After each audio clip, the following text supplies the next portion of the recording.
7ನೇ ದಿನದ ವೇದಿಕೆ ಮೇಲೆ ಆಶೀನರಾಗಿ ಇಲ್ಲಿವರೆಗೆ ತಮ್ಮ ಅನುಭವವನ್ನು ಹಂಚಿದಂತ ವೀರಣ್ಣನಲ್ಲಿ ಹನುಮಂತನಲ್ಲಿ ಹಾಗೂ ಮಲ್ಲಿಕಾರ್ಜುನಲ್ಲಿ ನನ್ನ ವಂದನೆಯನ್ನು ಸಲ್ಲಿಸುತ್ತೆ ತಮ್ಮೆಲ್ಲರಲ್ಲೂ ವಂದನೆಯನ್ನು ಸಲ್ಲಿಸುತ್ತೆ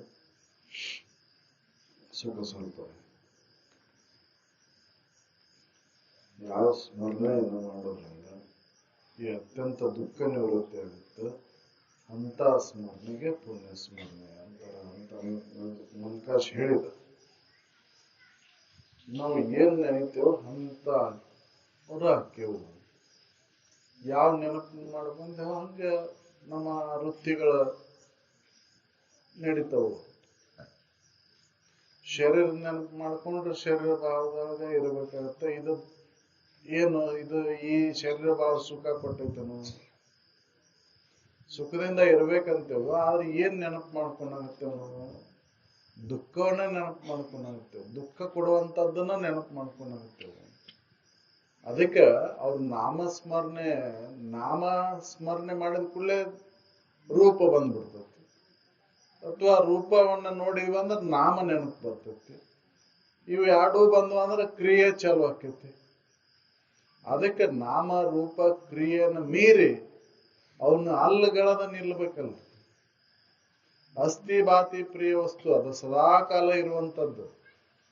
ಮೂಲ ವಸ್ತುವಿನ ನೆನಪಿನೊಳಗೆ ನಿಲ್ಬೇಕಲ್ಲ. ಮೂಲ ವಸ್ತುವಿನ ತಿಳುವಳಿಕೆ ಇಲ್ಲದಕ್ಕೆ ಅದನ್ನ ನೆನಪು ಮಾಡ್ಕೊಳಕ್ಕಾಗಲ್ಲ.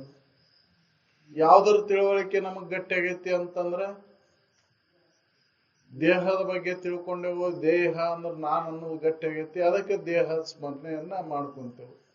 ಈ ನಾಮ ನಂದ ಅಂತ ಹಿಡ್ಕೊಂಡ್ ಕುಂತೇವು. ಈ ನಾಮಕ್ಕೆ ಏನಾರ ಅಂದ್ರೆ ಯಾರಾದ್ರೂ ಏನಾರ ಒಂದ್ ಸ್ವಲ್ಪ ವ್ಯತ್ಯಾಸ ಮಾಡಿ ಕರೆದ್ರಂದ್ರೆ ದುಃಖ ಕ್ರೋಧ ಇದ ನೆನಪಿಗೆ ಬರ್ತಾವ ಹೊರತಾಗಿ ಸುಖದ ನೆನಪಾಗಂದ್ರೆ ಯಾವಾಗ ಆಗ್ಬೇಕು? ಅದಕ್ಕೆ ಈ ನಾಮ ಸ್ಮರಣೆಯನ್ನು ಮಾಡುದು ಅವನ ನಾಮವನ್ನ ಮೀರಿ ಇರ್ತಕ್ಕಂಥ ಆಧಾರವಾಗಿರುವಂತ ವಸ್ತುವಿನ ನೆನಪು ಬರುವಂಗೆ ನಾವು ಅದನ್ನ ಸ್ಮರಣೆ ಮಾಡ್ಬೇಕಲ್ಲ. ಅವಾಗ ಪುಣ್ಯ ಸ್ಮರಣೆಯನ್ನು ಮಾಡ್ದಂಗಾಗುತ್ತೆ. ಅದನ್ನ ನೆನಪ ಬರ್ಬೇಕಂದ್ರೆ ಮೊದ್ಲಿಕ್ಕೆ ನಮ್ಮ ಅಂತಃಕರಣ ಶುದ್ಧಿ ಇರ್ಬೇಕಲ್ಲ. ಅಂತಃಕರಣದೊಳಗೆ ಏನ ಕುಂತಾವು ಅಂತಂದ್ರೆ ಆಶೆ ಆಮಿಷಗಳು. ಯಾವ್ಯಾವ ಆಶೆ ಐತೆ ಅಂತ ಸ್ಮರಣೆಯನ್ನು ಮಾಡ್ತೇವೆ. ಅದ ನೆನಪು ಮಾಡ್ಕೊಂತೇವಿಲ್ರಿ. ಸದಾಶಿವಾಗ ಅದ ಧ್ಯಾನ. ಯಾರಿಗೆ ಯಾವ್ದ ಬೇಕಾಗೈತೆ ಅದನ್ನ ನೆನಪು ಮಾಡ್ಕೊಂತ ಕುಂದಿರ್ತೇವೆ. ನಾಮನ್ನ ನೆನಪು ಮಾಡ್ಕೊಂತ ಆ ರೂಪವನ್ನು ನೆನಪು ಮಾಡ್ಕೊಂತ ಅದ ಕ್ರಿಯೆ ಒಳಗೆ ತೊಡಗ್ತೇವೆ. ಅದಕ್ಕೆ ಇದು ದೂರ ಆಗ್ಬೇಕಂದ್ರ ಸದಾ ಸದ್ವಸ್ತುವಿನ ತಿಳುವಳಿಕೆಯನ್ನು ಮಾಡಿಕೊಂಡು ಆ ತಿಳುವಳಿಕೆಯನ್ನ ನೆನಪು ಮಾಡ್ಕೊಳ್ಳುವಂತ ಒಂದು ವಿಚಾರದೊಳಗೆ ನಾವು ತೊಡಬೇಕಲ್ಲ. ಮೂಲ ವಸ್ತುವಿನ ನೆನಪು ಮಾಡ್ಕೋಬೇಕಲ್ಲ. ಮೂಲ ವಸ್ತು ಅಂದ್ರೆ ಯಾವ್ದಕ್ಕಂತಾರ? ಅದು ಒಂದ್ ಅವಸ್ಥೆ ಒಳಗಿದ್ದು ಇನ್ನೊಂದು ಅವಸ್ಥೆ ಒಳಗೆ ಇಲ್ದಂಗ ಆಗುದಲ್ಲ. ಎಲ್ಲ ಅವಸ್ಥೆ ಒಳಗೂ ಇರುವಂತದ್ದು, 3 ಅವಸ್ಥೆ ಒಳಗಿರುವಂತದ್ದಕ್ಕೆ ಮೂಲ ವಸ್ತು. ಬಂಗಾರ ಮೂಲ ವಸ್ತು, ಆಭರಣಗಳ ನಿಮಿತ್ತ ಅದು ತೋರೆ ಅವಸ್ಥವು.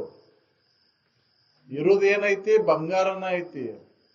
ಆ ಬಂಗಾರದ ಸ್ಮರಣೆಯನ್ನು ಮಾಡೋದು ಬಿಟ್ಟು ನಾವು ಆಭರಣಗಳ ಸ್ಮರಣೆಯನ್ನು ಮಾಡಾಕತ್ತೇವು.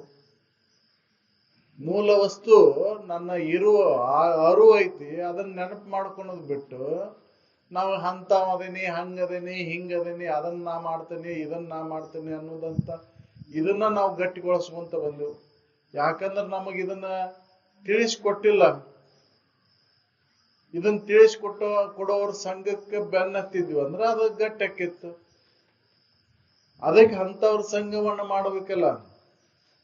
ಮೂಲ ವಸ್ತುವಿನ ತಿಳುವಳಿಕೆಯನ್ನ ಮಾಡಿಕೊಡೋರ ಸಂಘಕ್ಕೆ ನಾವು ಹೆಚ್ಚು ಕಾಲ ಅವ್ರು ಕೂಡ ಒಡನಾಟದೊಳಗೆ ತೊಡಗಿದಾಗ ಇದಾಕೈತಿ.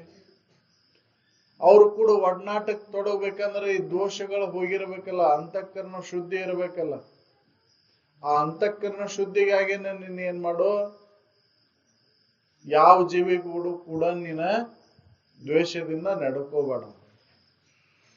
ಎಲ್ಲಾ ಜೀವಿಗಳು ನಿನ್ನಂತೆ ಅಂತ ತಿಳ್ಕೊಂಡು ಯಾವ ಜೀವಿಗೂ ಕೂಡ ಕಾಯ ವಾಚ ಮನಸ ನೋವು ಕೊಡಾಕ್ ಹೋಗ್ಬೇಡ. ಯಾಕೆ ನೋವು ಕೊಡ್ತೇವ ಅಂತಂದ್ರೆ ಒಳಗ ಆಸೆ ಅದಾವ, ಅದು ಬೇಕು ಇದು ಬೇಕು ಅಂತ. ಅವು ಸಿಕ್ಕ್ರ ಒಂಥರ, ಸಿಕ್ಕಾಗ ಪ್ರೇಮವನ್ನು ತೋರಿಸ್ತೇವು, ಕೊಟ್ರ ಪ್ರೇಮ ತೋರಿಸ್ತೇವು, ಕೊಡ್ಲಿಲ್ಲ ಅಂದ್ರೆ ದ್ವೇಷ ಮಾಡ್ತೇವು, ಅಥವಾ ಅವರಿಂದ ಹೆಂಗಾರ ಮಾಡಿ ಕಸ್ಕೊಂಡಾಕ ಪ್ರಯತ್ನ ಮಾಡ್ತೇವೆ. ಸುಳ್ಳು ಹೇಳ್ಯಾರು, ಮೋಸ ಮಾಡ್ಯಾರು, ಅವ್ರನ್ನ ಹೆಂಗಾರ ಮಾಡಿ ಅದನ್ನ ಪಡಿಲೇಬೇಕಂತ ಪ್ರಯತ್ನ ಮಾಡ್ತೇವೆ. ಯಾಕಂದ್ರೆ ಆಸೆಗಾಗಿ. ಅದಕ್ಕೆ ಮೊದಲಿಗೆ ಆಶೆಯನ್ನ ಕಳ್ಕೋಬೇಕಾಗೈತಿ.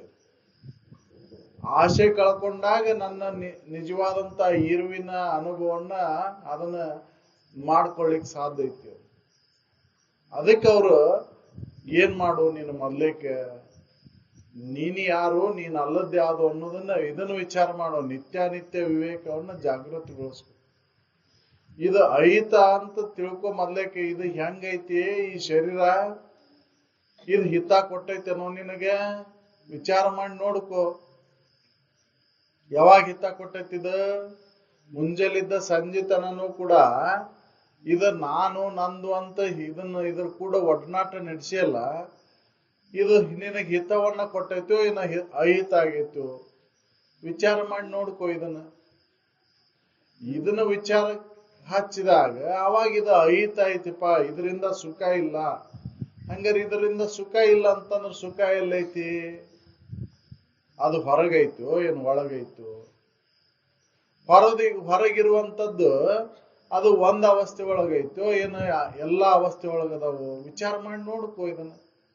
ಅವಾಗ ಅದು ಖಾತ್ರಿ ಆಗತ್ತ. ಇವೆಲ್ಲವೂ ತೋರಿಕೆ ಏನೈತಲ್ಲ, ಒಂದ್ ಅವಸ್ಥೆ ಒಳಗಿರುವಂತದ್ದು ಅನಿತ್ಯದವು, ಶಾಶ್ವತ ಇಲ್ಲಿವು, ಇವು ಅಶಾಶ್ವತ ಅದಾವು, ಇವು ಎಲ್ಲವೂ ನಾಶಕ್ಕವು ಅನ್ನೋದು ಅವಾಗ ಹೊಳಿತೈತಿ. ನಾವು ಇವು ಸತ್ಯದವಂತ ಬೆನ್ನತ್ತಿ ಬಿಟ್ಟೆವು. ಹಿಂಗಾಗಿ ಆ ಮೂಲ ವಸ್ತುವಿನ ಜ್ಞಾನವನ್ನು ನಮ್ಮ ಮಾಡ್ಕೊಳಕ್ಕಾಗಲ್ಲ. ಅದಕ್ಕೆ ಅವರು ವಿಚಾರವಂತರು, ಬಲ್ಲವರು ನಮಗೆ ಎಚ್ಚರಿಸ್ತಾರೆ. ನಿನ್ನನ್ನ ಮೊದ್ಲಕ್ಕೆ ನೀ ಯಾರು ಅಂತ ತಿಳ್ಕೊಂಡು ನೋಡ್ಕೋ. ನೀನ್ ಅಲ್ಲದ್ ಯಾವುದು ಅಂತ ವಿಚಾರ ಮಾಡಿ ಅದನ್ನ ಕೈ ಬಿಟ್ಕೋ ಅಂತ ಹೋಗು. ತನ್ನ ಮೊದಲು ಅರಿಯೋದು ಪರತತ್ವ ಎಂಬುದು ಬೇರೆ ಗಟ್ಟಿಸೋದು ಅಂತ. ನೀನ್ ಯಾರು ಅನ್ನೋದನ್ನ ಮೊದ್ಲಕ್ಕೆ ನೋಡ್ಕೊ. ನೀನ್ ಅಲ್ಲದ್ದ ನೀನಂತ ತಿಳ್ಕೊಂಡು ಹೊಂಟಿ, ಅದಕ್ಕೆ ನಿನ್ನ ದುಃಖ ಆಗತ್ತೆ. ಸುಖ ಯಾಕೆ ಸಿಗುವಲ್ದು ಅಂತಂದ್ರ ನೀನ್ ಅಲ್ಲದ್ದ ನೀನಂತ ತಿಳ್ಕೊಂಡಿ. ದೇಹ ನೀನಲ್ಲ, ಈ ದೇಹ ನಾನಂತ ತಿಳ್ಕೊಂಡಿ. ಯಾಕಂದ್ರೆ ಇದು ಒಂದ್ ಅವಸ್ಥೆ ಒಳಗೈತಿ, ಇದನ್ನ ನಾನು ಅಂತ ತಿಳ್ಕೊಂಡಿ, ಅದಕ್ಕೆ ಇದರಿಂದ ದುಃಖ ಆಗತ್ತೈತಿ. ಇದು ನೀನ ಆಗಿದ್ರ ನಿದ್ದೆ ಒಳಗೆ ಯಾಕೆ ಬಿಟ್ಟು ಹೋಗಿದ್ದ? ಇದನ್ನ ವಿಚಾರ ಮಾಡಿ ನೋಡು. ನಿದ್ದೆ ಒಳಗೆ ಇದನ್ನ ಹಿಡ್ಕೊಂಡಿದ್ದೇನೋ? ಇಲ್ಲ, ಬಿಟ್ಟಾಗ ನಿದ್ದೆ ಎತ್ತು. ಅವಾಗ ಎಲ್ಲಿತ್ತಿದು ಭಾವ? ಶರೀರ ಭಾವ ಇತ್ತನು? ಇದ್ದಿಲ್ಲ. ಶರೀರ ಭಾವ ಬಂದ ತಕ್ಷಣ ಏನ್ ಚಾಲು ಆಯ್ತು? ಅದರಿಂದ ಸುಖ ಆಯ್ತು, ಇದರಿಂದ ಸುಖ ಆಯ್ತು, ಹಸಿವೆ ತೃಷೆಗಳ ಬಾಧೆ ಚಾಲು ಅದು. ಇದಕ್ಕೆ ಬೆನ್ನತ್ತಿ ಇಡೀ ಜೀವನನ ಕೂಡ ವ್ಯರ್ಥ ಆಗಿ ಹೋಗ್ಬಿಡ್ತೈತಿ.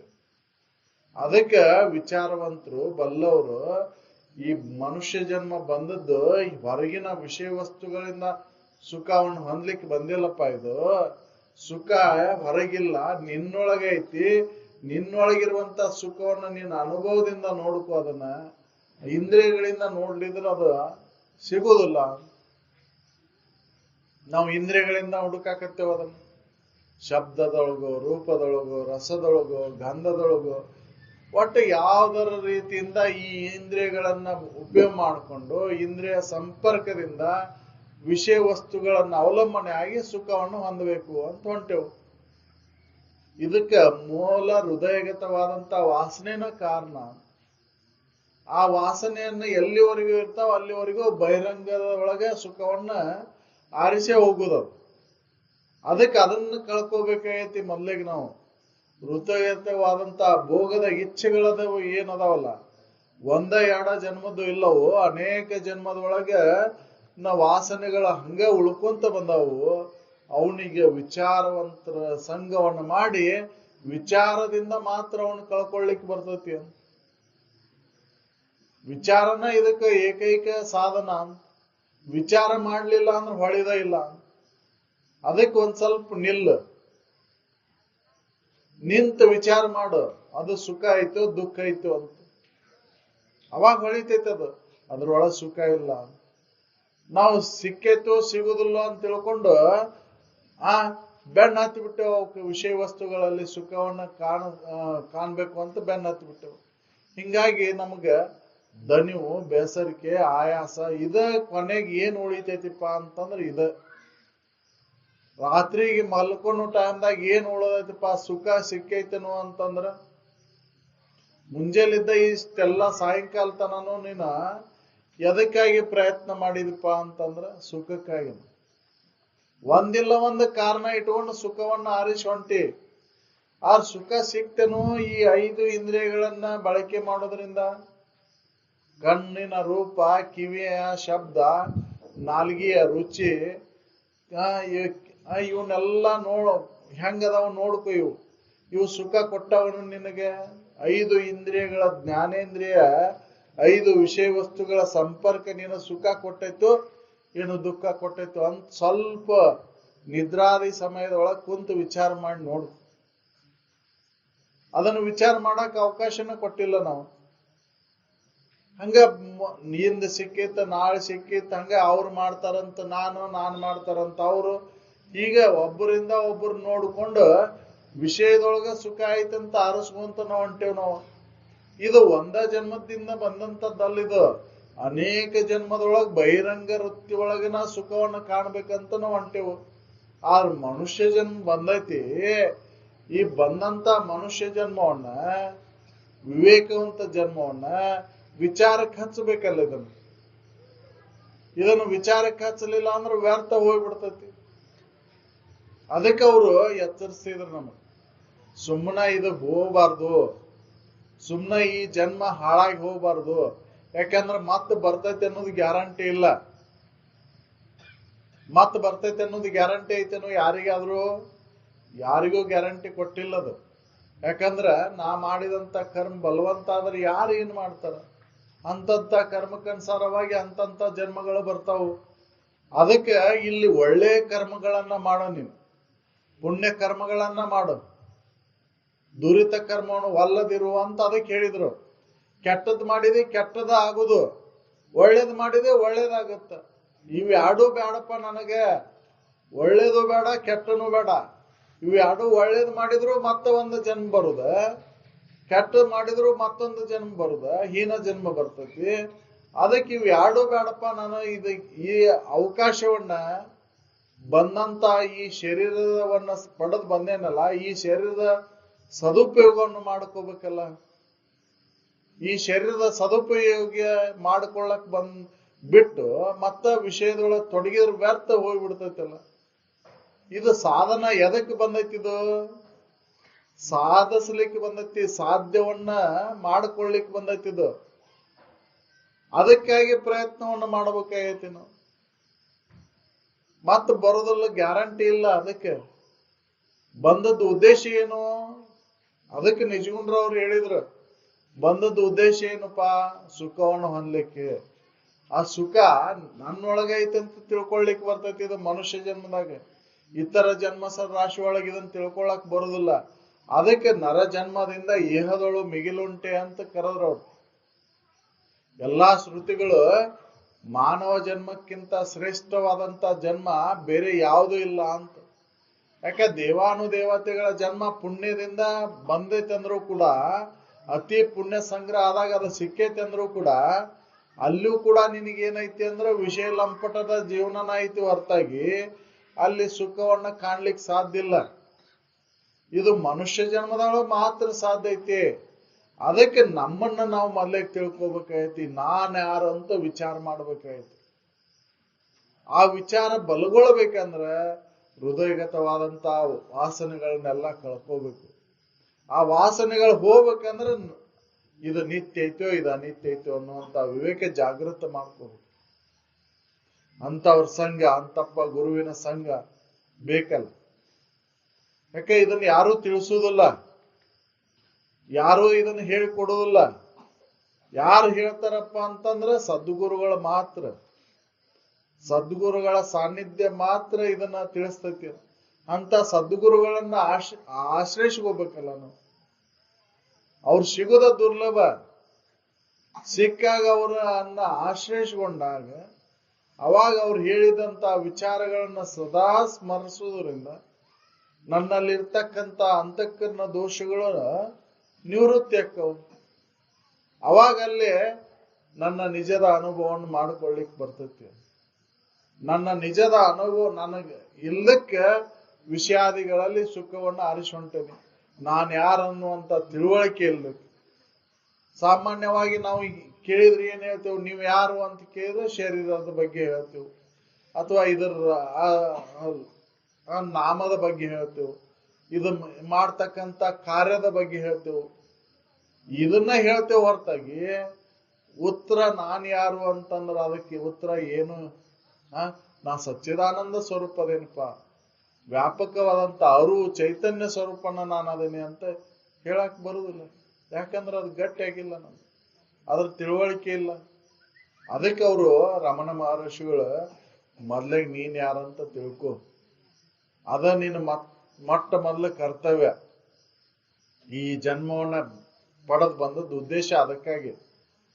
ಶರೀರ ಮಾಧ್ಯಮ ಕಲು ಧರ್ಮ ಸಾಧನಂ ಅಂತ ಏನ್ ಹೇಳಿದ್ರಲ್ಲ, ಇದು ಸಾಧನ ಎದಕ್ ಬಂದೈತಿ ಅಂದ್ರ ಸಾಧಿಸ್ಲಿಕ್ಕೆ ಬಂದೈತಿ. ಈ ರಥವನ್ನ ಏರಿ ಇದನ್ನ ಅಲ್ಲಗಳದು, ಇದು ನಾನಲ್ಲ ಅಂತ ಅಲ್ಲಗಳದು ನನ್ನ ಮೂಲ ನಿಜ ಸ್ವರೂಪವನ್ನು ಹೊಂದ್ಲಿಕ್ಕೆ ಬಂದೈತಿ. ಅದ ಶ್ರೇಷ್ಠವಾದಂತ ಧರ್ಮ. ಅಂತ ಒಂದು ಧರ್ಮದೊಳಗೆ ನಡಿಬೇಕಲ್ಲ ನಾವು. ಆ ಧರ್ಮ ಪಾಲನೆಯನ್ನು ಮಾಡ್ಬೇಕಂದ್ರೆ ಲೌಕಿಕ ಧರ್ಮಗಳನ್ನ ನಾವು ಪಾಲನೆ ಮಾಡ್ಬೇಕಲ್ಲ. ನೀತಿಯುತವಾದಂತ ಜೀವನವನ್ನು, ಯಾವ ಇಂದ್ರಿಯಗಳನ್ನ ಎಷ್ಟೆಷ್ಟು ಬಳಕೆ ಮಾಡ್ಕೋಬೇಕು, ಎದಕ್ಕೆ ಬಳಕೆ ಮಾಡ್ಕೋಬೇಕು ಅಂತ ವಿವೇಕ ಜಾಗೃತಿ ಇರಬೇಕು. ನಾವು ಅವನ್ನ ಹೆಂಗೋ ಉಪಯೋಗ ಮಾಡ್ಕೊಂಡಾಗತ್ತೇವೆ, ಎದೆದಕ್ಕೋ ಉಪಯೋಗ ಮಾಡ್ಕೊಂಡಾಗತ್ತೇವೆ. ಕಣ್ಣ ಎದಕ್ ಉಪಯೋಗ ಮಾಡ್ಕೋಬೇಕೈತಿ ಅದಕ್ಕೆ ಉಪಯೋಗ ಮಾಡ್ಕೊಳಕತ್ತಿಲ್ಲ. ಕಿವಿ ಎದಕ್ ಉಪಯೋಗ ಮಾಡ್ಕೋಬೇಕೈತಿ ಅದಕ್ಕೆ ಉಪಯೋಗ ಮಾಡ್ಕೊಳಕತ್ತಿಲ್ಲ. 5 ಜ್ಞಾನೇಂದ್ರಿಯಗಳ ಉಪಯೋಗವನ್ನ ನಾವು ಸರಿಯಾಗಿ ಮಾಡ್ಕೊಳ್ಳಕ್ಕಿಲ್ಲದಕ್ಕೆ ಏನಾಗೈತಿ ಅಂದ್ರ ದುಃಖವನ್ನ ಅನುಭವಿಸಕತ್ತಿ. ಅವನ್ ಸರಿಯಾಗಿ ಉಪಯೋಗ ಮಾಡ್ಕೊಂಡಿದ್ರೆ ಸತ್ಯ ವಸ್ತುವಿನ ದರ್ಶನವನ್ನು ಮಾಡಿಕೊಳ್ಳಿಕ್ಕೆ, ಆಂತರಿಕವಾಗಿ ಅವನ್ ನೋಡ್ಲಿಕ್ಕೆ, ಅದನ್ನು ಕಾಣ್ಕೊಳ್ಳಿಕ್ಕೆ ಉಪಯೋಗ ಮಾಡಿಕೊಂಡಿದ್ರೆ, ಸತ್ಯವಂತರನ್ನ ಅವರ ಉಪಾಧಿಯನ್ನ ಯಾವ ರೀತಿಯಾಗಿ ಅವ್ರು ಉಪಯೋಗ ಮಾಡ್ಕೊಂಡ್ರು, ನಿಜವನ್ನ ಅರ್ಥಂತವ್ರು ಯಾವ ಕ್ರಮದೊಳಗೆ ಅದನ್ನ ಆ ಶರೀರ ಉಪಯೋಗ ಮಾಡ್ಕೊಂಡ್ರು, ಅವ್ನ ಎದೆದಕ್ಕೆ ಹೆಂಗ್ ಉಪಯೋಗ ಮಾಡ್ಕೊಂಡ್ರು ಅನ್ನೋದನ್ನ ಅವ್ರು ಅನುಸರಿಸಿದಂತ ಮಾರ್ಗದೊಳಗೆ ನಾವು ನಡೆಯಕತ್ರ ಅದನ್ನ ಅನುಭವ ಮಾಡ್ಕೊಳ್ಳಿಕ್ ಬರ್ತದೆ. ನಾವು ಅವ್ರ ಸ್ಮರಣೆಯನ್ನ ಮಾಡ್ತೇವು. ಹೆಂಗ್ ಮಾಡಾಕತ್ತೇವು ಅಂತಂದ್ರೆ ಬರೇ ಅವ್ರ ನಾಮ ರೂಪವನ್ನ, ಅವ್ರಿಗೆ ಹೇಳಿಕೊಟ್ಟಂತ ವಿಚಾರವನ್ನ ಸ್ಮರಣೆ ಮಾಡಾಕತ್ತಿಲ್ಲ. ಅದಕ್ಕೆ ಅವ್ರು ಹೇಳಿದ್ದು ನೆನೆಯೋದು ಅನ್ನೋದಿನ ಅಂತ. ಬಿಟ್ಟು ಬಿಡದ ಇದನ್ನ ಏನ್ ನೆನಪು ಮಾಡ್ಕೊಪ್ಪ ಅಂತಂದ್ರ ನೀನ್ ಯಾರು, ನೀನ್ ಅಲ್ಲದ್ ಯಾರು, ಇದನ್ನ ವಿಚಾರ ಮಾಡು. ನಾ ಸಚ್ಚಿದಾನಂದ ಸ್ವರೂಪನೇ ಅನ್ನೋದನ್ನ ನೆನಪು ಮಾಡ್ಕೊ. ದೇಹದ ಸ್ಮರಣೆಯನ್ನು ಮಾಡ್ಕೊಳಕತ್ತಿ, ನಾಮದ ಸ್ಮರಣೆಯನ್ನು ಮಾಡ್ಕೊಳಕತ್ತಿ, ಅದಕ್ಕೆ ಇದು ಏನಾಗತ್ತತಿ ಅಂದ್ರೆ ದುಃಖನ ಕೊಡಕತ್ತತಿ. ಇದನ್ನ ಬಿಡು.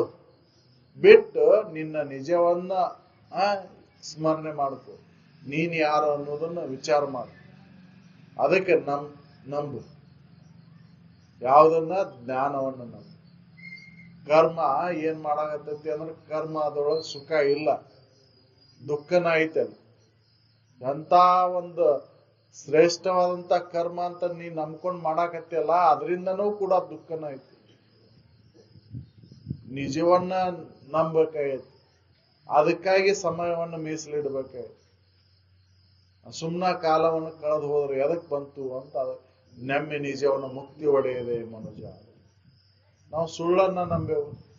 ಈ ಶರೀರ ಶಾಶ್ವತವಾಯ್ತೇನೋ? ಸುಳ್ಳು ಐತಿದು. ಅದನ್ನ ನಂಬೇವು ನಾವು. ಯಾಕೆ ಸುಳ್ಳು ಐತಿ ಅಂತ ವಿಚಾರ ಮಾಡಿ ನೋಡ್ಕೊ. ಅದಕ್ಕೆ 3 ಅವಸ್ಥೆಯನ್ನು ಪರಿಶೀಲನೆ ಮಾಡಿ ನೋಡ್ಕೊ. ಒಂದು ಅವಸ್ಥೆ ಒಳಗಿರುವಂತ ಈ ದೇಹ ವಿಕಾರ ಆಗಿ ನಾಶ ಆಗಿ ಹೊಕ್ಕೈತಿ. ಇದರ ಸ್ಮರಣೆ ಏನ್ ಮಾಡ್ಕೊಂಡೆ ಅಂದ್ರೆ ನಿನ್ನ ಬುದ್ಧಿನೂ ವಿಕಾರಕ್ಕೈತಿ, ಮನಸ್ಸನ್ನು ಚಂಚಲ ವೃತ್ತಿ ಒಳಗ ತೊಡಗತೈತಿ. ಅದಕ್ಕೆ ಮಹಾತ್ಮರು ಅನುಭವಗಳು ಸದಾ ತಮ್ಮ ಸಚ್ಚಿಂತನೆ ಒಳಗೆ ತೊಡಗಿದ್ರು. ಅಂತ ಒಂದು ಸಚ್ಚಿಂತನೆ ಒಳಗೆ ನಾವು ತೊಡಗಬೇಕು. ಏನು ನೆನಪು ಮಾಡ್ಕೊಂತೇವ ಅಂತ ಆ ಉದ್ದ ಹಾಕೇವು. ಅದಕ್ಕೆ ಒಳ್ಳೇದನ್ನ ಮಾಡುವಂತ ಮೊದಲಿಗೆ ಒಳ್ಳೇದನ್ನ ಮಾಡಕ್ ಪ್ರಯತ್ನ ಮಾಡು. ಯಾಕೆ ಹೀನ ವಿಷಯದೊಳಗೆ ತೊಡಗಿ ನೀನ ಹೀನ ವಿಚಾರದೊಳಗೆ ತೊಡಗಬೇಕಾಕೈತಿ. ಹೀನ ವಿಚಾರದೊಳಗೆ ತೊಡಗಿದೆ ಅಂದ್ರೆ ಹೀನ ವಿಷಯದೊಳಗೆ ತೊಡಗಬೇಕಾಕೈತಿ. ಅದಕ್ಕೆ ಅದು ಸದಾ ಸದ್ವಸ್ತುವಿನ ವಿಚಾರದೊಳಗೆ ತೊಡಗಿದೆ ಅಂದ್ರೆ ಸತ್ಕರ್ಮಗಳು ನಿನ್ನ ಮುಖಾಂತರ ನಡೀತಾವ. ಶರೀರ ಕೂಡ ಸತ್ಕರ್ಮದೊಳಗೆ ತೊಡಗ್ತೈತಿ ಅಂದ್ರೆ ಪುಣ್ಯ ಕರ್ಮಗಳಲ್ಲಿ ತೊಡಗುತ್ತೆ. ಇನ್ನೊಂದು ಜೀವಿ ನೋವಾಗ್ಲಾರ್ದಂತ ಆಚರಣೆ ಒಳಗೆ ತೊಡಗಕ್ಕೆ ಬರ್ತೈತಿ. ನಾವು ವಿಷಯದ ಸ್ಮರಣೆಯನ್ನು ಮಾಡ್ಕೊಂತೇವೋ ಅದಕ್ಕೆ ಏನ ದುರಿತ ಕರ್ಮಗಳು ನಡೀತಾವು. ಒಳ್ಳೆ ಕರ್ಮಗಳು ನಡಿಬೇಕಂದ್ರ ಸದ್ವಿಚಾರಗಳಲ್ಲಿ ತೊಡಗಬೇಕು. ಸದ್ವಿಚಾರದಲ್ಲಿ ತೊಡಗಿದರೆ ಯಾರು ಕೆಟ್ಟದ್ದನ್ನು ಮಾಡಿಲ್ಲ. ವಿಚಾರ ಮಾಡಿ ನೋಡ್ಕೊರಿ. ಅವ್ರಿಗೆ ಮಹಾತ್ಮರ ಜೀವನ ಚರಿತ್ರೆಯನ್ನ ಅಧ್ಯಯನ ಮಾಡಿದಾಗ ಗೊತ್ತಾಗುತ್ತೆ ಅವರಿಂದ ಯಾವ ಪಾಪ ಕೃತಿಗಳು ಜರುಗಿಲ್ಲ. ಅವರು ಯಾಕಂದ್ರೆ ಸದಾ ಸಚ್ಚಿಂತನೆಗಳ ತೊಡಗಿದ್ರು. ಅದಕ್ಕೆ ನಮ್ಮಿಂದ ಏನು ಶರೀರದ ಮುಖಾಂತರ ಇರ್ಲಿ, ವಾಣಿ ಮುಖಾಂತರ ಇರ್ಲಿ, ಮನಸ್ಸಿನ ಮುಖಾಂತರ ಇರ್ಲಿ, ಏನು ಕೆಟ್ಟದ್ದ ಆಲೋಚನೆಗಳು ಮನಸ್ಸಿನೊಳಗೆ ಹೇಳ್ಬಾರ್ದಂದ್ರ ಸಚ್ಚಿಂತನೆ ಒಳಗೆ ತೊಡಬೇಕಾಗುತ್ತೆ. ಶರೀರದಿಂದ ಯಾವ್ದ ಕೆಟ್ಟದ ಕಾರ್ಯಗಳು ನಡಿಬಾರ್ದಂದ್ರ ಸದಾ ಸತ್ಕರ್ಮಗಳಲ್ಲಿ ತೊಡಬೇಕು. ಅಂದಾಗ ವಾಣಿಗಳು ಶುದ್ಧ ಬರ್ತೈತಿ. ಶರೀರನು ಮೊದ್ಲೇಕ ಮನಸ್ಸು ಮುಖ್ಯ ಐತಿ. ಅದಕ್ಕೆ ಕ್ಷಮಾಗುಣ, ಕ್ಷಮೆಯಿಂದ ಮುಕ್ತಿ ಸಾಧನ ಪರತೆಯನ್ನು ಉಂಟೆ. ಕ್ಷಮೆನ ಮುಕ್ತಿಯನ್ನು ಹೊಂದಲಿಕ್ಕೆ ಶ್ರೇಷ್ಠ ಸಾಧನ ಮನೋನಿಗ್ರಹವನ್ನ ಸಾಧಿಸಲ್ಲ ಇದನ್ನು ಹೊಂದಲಿಕ್ಕೆ ಆಗುವುದಿಲ್ಲ. ಮನೋನಿಗ್ರಹ ಸಾಧಿಸ್ಬೇಕಂದ್ರ ವಿವೇಕ ವೈರಾಗ್ಯಾದಿಗಳು ಬೇಕು. ವಿವೇಕ ವೈರಾಗ್ಯಾದಿಗಳು ಇಲ್ಲ ಹಂಗ ಮನೋನಿಗ್ರಹವನ್ನು ಸಾಧಿಸ್ಲಿಕ್ಕೆ ಆಗುದಿಲ್ಲ. ಕಣ್ಣಿಗೆ ಬಟ್ಟಿ ಕಟ್ಕೊಂಡು ಕಿವಿ ಒಳಗೆ ಹಳ್ಳಿ ಇಟ್ಕೊಂಡು ಮಾತಾಡಲ್ಲ ಬಾಯಿ ಮುಚ್ಕೊಂಡು ಕುಂತ್ರ ಆಗುದಿಲ್ಲ. ಮನಸ್ಸು ಮಾತ್ರ ಒಳಗೆ ನಡೆದಿರ್ತೈತಿ. ಮನಸ್ಸಿನೊಳಗೆ ಮಾತುಕತೆ ಯಾವ್ದನ್ನ ಹಚ್ಚಬೇಕು ಅಂತಂದ್ರೆ ಅದಕ್ಕೆ ರಮಣರು ಹೇಳ್ತಾರ ಮೌನವಾಗಿರುವುದಂದ್ರೇನೋ ಒಳಗ್ ಮನುಷ್ಯನ ಮಾತುಕತೆ ನಡಿಬೇಕು. ಮೌನವಾಗಿರೋದಂದ್ರ ಸುಮ್ನ ಕುಂದ್ರದಲ್ಲ, ಒಳಗ್ ಮನಸ್ಸಿನ ಮಾತುಕತೆ, ಮನಸ್ಸನ್ನ ವಿಚಾರಕ್ಕೆ ಹಚ್ಚಬೇಕಾಗೈತಿ. ನಾವು ಅದನ್ನ ಎದಕ್ಕೆ ಹಚ್ಚೇವು ಅಂದ್ರೆ ನಾಮಸ್ಮರಣೆಯನ್ನು ಮಾಡಕತ್ತೇವು. ನಾಮಸ್ಮರಣೆಯನ್ನು ಮಾಡ್ಕೊಂತ ಏಕಾಗ್ರತೆಯನ್ನು ಸಾಧಿಸ್ಬೇಕಂತೇವು. ಆ ನಾಮ ಏನಾಕೈತಿ ಅಂದ್ರೆ ರೂಪವನ್ನ ನೆನಪಿಗೆ ತಂದ್ಕೊಡ್ತೀವಿ. ರೂಪ ನೆನಪಿಗೆ ಬಂದ ಕೂಡಲೇ ಕ್ರಿಯೆ ನೆನಪಕ್ಕವು. ಅವ್ರು ಹಂಗಿದ್ರು, ಅವ್ರು ಅದನ್ನ ಮಾಡ್ತಿದ್ರು, ಇವ್ರು ಇದನ್ನ ಮಾಡ್ತಿದ್ರು, ಇದ ನೆನಪು ಬರ್ತದೆ. ಅದು ಬಂದ ಕೂಡಲೇ ನಾನು ಅಂತವ, ನಾನು ಇಂಥವ, ಇದು ಚಾಲು ಆಗ್ತದೆ. ಅದಕ್ಕೆ ಈ ರೀತಿಯಾಗಿ ನಾವು ಮಾಡೋದ್ರಿಂದ ಪುಣ್ಯ ಸ್ಮರಣೆ ಆಗೋದಿಲ್ಲ. ಪುಣ್ಯ ಸ್ಮರಣೆ ಅಂದ್ರೆ ನನ್ನ ಸ್ಮರಣೆ, ನಾನ್ ಯಾರದೇನೆ ಅಂತ ವಿಚಾರ ಮಾಡ್ಬೇಕಾಯ್ತು. ನಾ ಸಚ್ಚಿದಾನಂದ ಸ್ವರೂಪನೇ ಇದ್ದೇನೆ, ಅರುಣೇ ಇದ್ದೇನೆ ಅನ್ನೋದನ್ನು ಬಿಟ್ಟು ಬಿಡದ ಮಾಡ್ಬೇಕ. ಹಂಗ ಸುಖ ಸಿಗುವುದಿಲ್ಲ. ಅದಕ್ಕೆ ಅವರು ಸೂತ್ರ ಇಟ್ಟು ಪಡೆಯುವುದಾಗದು ನಿಜ ಸುಖವ ತನ್ನ ತಾನು ಎಡೆಬಿಡದೆ ಅರಿಯದೆ ಆರಯ್ಯದಾತನಿಗೆ. ಬಿಟ್ಟು ಬಿಡದ ಇದನ್ನ ನಡಿಬೇಕು. ತಪ್ಪದ ನಡಿಬೇಕಲ್ರಿ. ಕುಂತಾಗ ನಿಂತಾಗ ಸಿದ್ಧ ವಸ್ತು ನೆನಪು ಮಾಡ್ಕೊಂಡಾಗ ಆ ಸಿದ್ಧನ ಆಗಾಕ್ ಬರ್ತೈತಿ. ನಾವು ಅದನ್ನ ನೆನಪು ಮಾಡ್ಕೊಳೋದಿಲ್ಲ. ಬಹಿರಂಗದ ವಿಷಯ ವಸ್ತುಗಳನ್ನ ನೆನಪು ಮಾಡ್ಕೊಂತೇವೆ. ಅದಕ್ಕೆ ಮನಸ್ಸು ಕೂಡ ಬಹಿರಂಗ ವೃತ್ತಿ ಒಳಗೆ ತೊಡಗೈತಿ. ಅದು ಹಿಂದಿನ ಅನೇಕ ಜನ್ಮದ ಸಂಸ್ಕಾರ ಹಂಗೈತಿ. ಅದಕ್ಕೆ ಈಗ ಒಳ್ಳೆ ವಿಚಾರಕ್ಕೆ ಹಚ್ಚಬೇಕಾಗೈತಿ. ವಿಚಾರಕ್ಕೆ ಹಚ್ಚಿದಾಗ ಮಾತ್ರ ಅದು ದಾರಿ ಹಿಡಿತೈತಿ, ಹಳಿ ಹಿಡಿತೈತಿ. ಅಂತ ಒಂದು ವಿಚಾರ ಎಲ್ಲಿ ಸಿಗ್ತೈತಿ ಅಂದ್ರೆ ಸತ್ಸಂಗದ, ಸತ್ಯವಂತರ ಸಂಘ. ಅದ ತೀರ್ಥ. ಶುಭ ತೀರ್ಥ ಯಾವುದು ಅಂದ್ರೆ ಸತ್ಯದ ಕುರಿತಾದಂತ ವಿಚಾರವನ್ನು ಮಾಡೋದ ಶುಭ ತೀರ್ಥ. ಅಂತ ತೀರ್ಥ ಕ್ಷೇತ್ರಗಳಲ್ಲಿ ಮುನಿಗೆ ಹೇಳ್ಬೇಕಲ್ಲ. ನಾವು ತೀರ್ಥ ಕ್ಷೇತ್ರಗಳಲ್ಲಿ ಮುನಿಗೆ ಹೇಳೋದು ಅಂದ್ರೆ ನೀರಿನೊಳಗೆ ಮುನಿಗೆ ಹೇಳೋದು ಅಂತ ತಿಳ್ಕೊಂಡು ಅದಲ್ಲ. ಹೌದಲ್ಲ? ಮನಸ್ಸನ್ನ ಸತ್ಯದ ವಿಚಾರಕ್ಕೆ ಹಚ್ಚಿ ಆ ಸತ್ಯದ ಕುರಿತಾದಂತ ಚಿಂತನೆ ಒಳಗೆ ತೊಡಗಿಸಿದಾಗ ಮಾತ್ರ ಅದು ಆ ಆ ಹೀನ ವಿಷಯದ ಕಡೆ ಹರಿಯುವುದಿಲ್ಲ. ಅವಾಗ ಹಿಂದಿನ ಸಂಸ್ಕಾರಗಳೆಲ್ಲ ಕ್ಷೀಣಕ್ಕೋಂತ ಬಂದು ಆ ಸತ್ಯದ ಅನುಭವವನ್ನು ಮಾಡ್ಕೊಳ್ಳಿಕ್ ಬರ್ತೈತಿ. ಅವಾಗ ಅದು ಶಾಶ್ವತವಾದಂತಹ ಸುಖವನ್ನ ಅಲ್ಲಿ ಅನುಭವಿಸ್ಲಿಕ್ಕೆ ಬರ್ತೈತಿ. ಮನಸ್ಸ ಎಲ್ಲದಕ್ಕೂ ಕಾರಣ ಅಂತ ಹೇಳಿ, ಮನ ಏವ ಮನುಷ್ಯನಾಂ ಬಂಧ ಮೋಕ್ಷವೂ ಕಾರಣ. ಮನುಷ್ಯನಿಗೆ ಬಂಧನಕ್ಕೂ ಕೂಡ ಮೋಕ್ಷಕ್ಕೂ ಕೂಡ ಕಾರಣೀಭೂತವಾಗಿ ಕೆಲಸ ಮಾಡೋದು ಯಾವ್ದಂದ್ರೆ ಮನಸ್ಸು. ಅದಕ್ಕೆ ಮನೋನಿಗ್ರಹ ಮುಖ್ಯ ಐತಿ. ಮನೋನಿಗ್ರಹ ಅದನ್ನ ಸಾಧಿಸ್ಬೇಕಂದ್ರೆ ಸದಾ ಸಚ್ಚಿಂತನೆ ಒಳಗೆ ತೊಡಬೇಕು. ಅದಕ್ಕೆ ಏಕೈಕ ಸಾಧನ ಶ್ರವಣ ಒಂದೇ ಇದಕ್ಕೆ.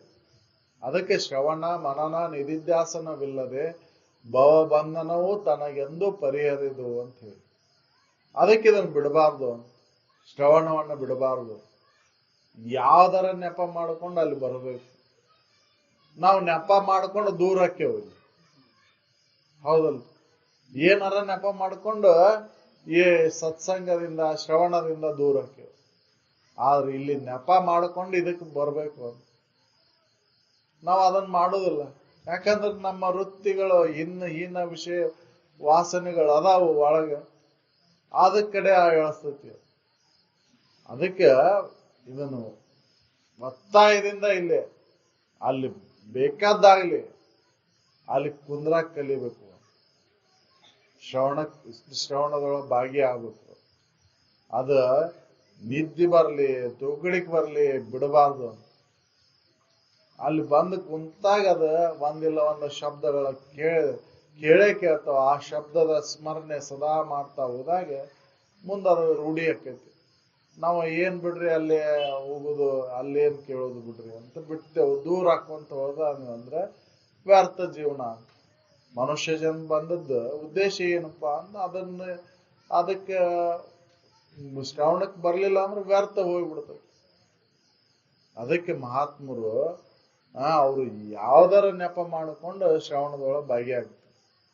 ಅದು ಪುಣ್ಯ ಸ್ಮರಣೆನ ಇರ್ಲಿ, ಜಯಂತಿನಾರ ಇರ್ಲಿ, ಇನ್ನೊಂದು ಏನಾರ ಇರ್ಲಿ, ಅದನ್ನ ನಿಮಿತ್ತ ಮಾಡಿಕೊಂಡು ನನ್ನ ನಿಜವಾದಂತ ಇರುವಿನ ಕುರಿತಾದಂತ ಚಿಂತನೆ ಒಳಗೆ ತೊಡಗು.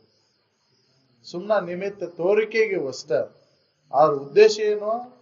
ನನ್ನ ನಿಜವನ್ನ ನಾನು ಅರಿಬೇಕು. ನನ್ನ ನಿಜದ ಲಕ್ಷಣಗಳು ಏನದಾವ ಅದನ್ನು ತಿಳ್ಕೋಬೇಕು.